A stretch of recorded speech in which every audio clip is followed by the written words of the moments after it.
एक राज्य में एक पराक्रमी राजा का शासन था। उसकी कोई संतान नहीं थी। ढलती उम्र के कारण राज्य के भावी उत्तराधिकारी को लेकर वह अत्यंत चिंतित था।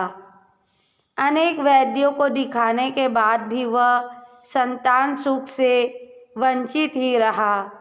अंततः उसने राज्य के ही किसी योग्य नवयुवक को राज्य की बागडोर देने का निश्चय किया।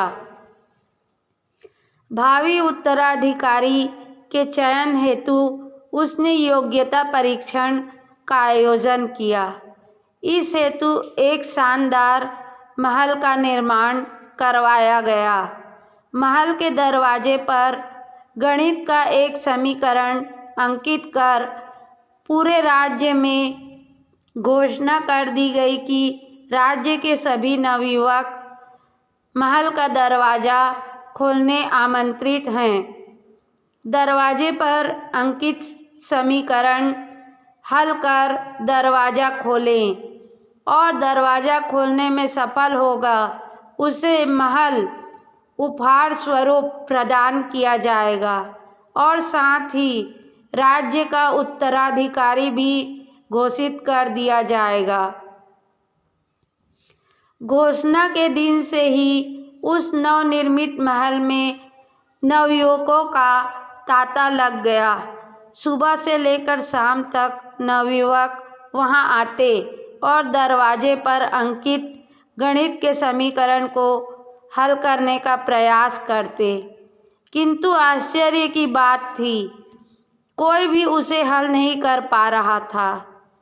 कई उसे लिखकर या याद कर जाते और घर पर उसका हल निकालने का हर संभव प्रयास करते, किंतु फिर भी असफल रहते। कई दिन बीत गए। राज्य के बड़े बड़े गणितज्ञ भी उस समीकरण का हल नहीं निकाल पाए।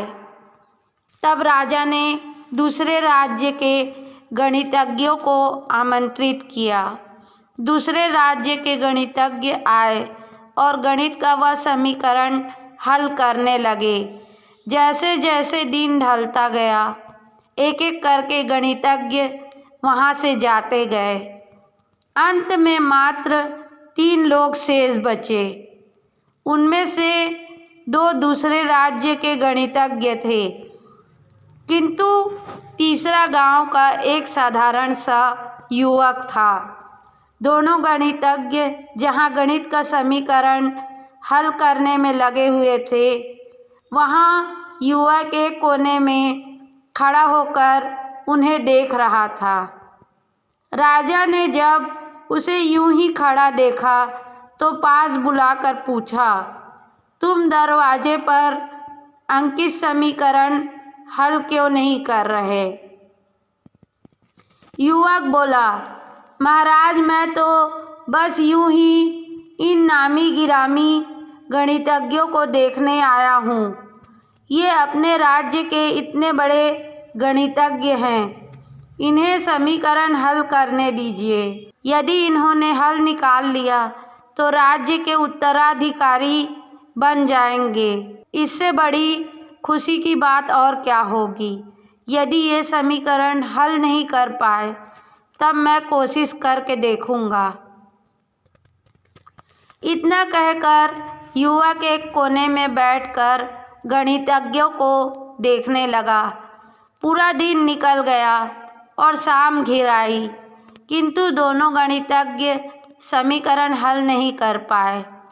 उनके मस्तिष्क में पूरे दिन मात्र एक ही प्रश्न घूमता रहा कि आखिर इस समीकरण में ऐसा भी क्या है, कैसे हल होगा, कैसे महल का ये दरवाज़ा खुलेगा। पूरा प्रयास करने के बाद भी वे समीकरण हल नहीं कर पाए। जब उन्होंने हार मान ली तो कोने में बैठा युवक उठकर दरवाजे के पास गया और जाकर उसे धीरे से धक्का दे दिया। जैसे ही उसने दरवाजे को धक्का दिया, दरवाज़ा खुल गया। दरवाज़ा खुलते ही लोग उससे पूछने लगे कि तुमने ऐसा क्या किया कि महल का दरवाज़ा खुल गया। युवक बोला, जब मैं बैठकर सबको गणित का समीकरण हल करते देख रहा था तो मेरे दिमाग में विचार आया कि हो सकता है कि दरवाज़ा खोलने का कोई समीकरण ही ना हो। इसलिए मैं गया और सबसे पहले दरवाजे को धक्का दे दिया। दरवाज़ा खुल गया। दरवाज़ा खोलने का कोई समीकरण था ही नहीं। उसका उत्तर वहाँ उपस्थित राजा ने भी सुना और बहुत प्रसन्न हुए। उसने युवक को वह महल भी प्रदान किया और राज्य का भावी उत्तराधिकारी भी घोषित किया। जिंदगी में हम कई बार ऐसी परिस्थिति में फंस जाते हैं जब हमें लगता है कि हमारे सामने पहाड़ जैसी समस्या है, जबकि वास्तव में कोई समस्या होती ही नहीं है। तो बहुत ही छोटी सी, लेकिन हम उसे इतना बड़ा बनाकर उसमें उलझे रहते हैं। बाद में उस समस्या का समाधान अपने आप ही निकल जाता है, या फिर थोड़े प्रयास के बाद। तब हमें एहसास होता है कि इतनी सी समस्या के लिए हमने कितना बड़ा समय बर्बाद कर दिया। समस्या सामने आने पर विचलित ना हो, शांति से सोचें, फिर समाधान करने का प्रयास करें।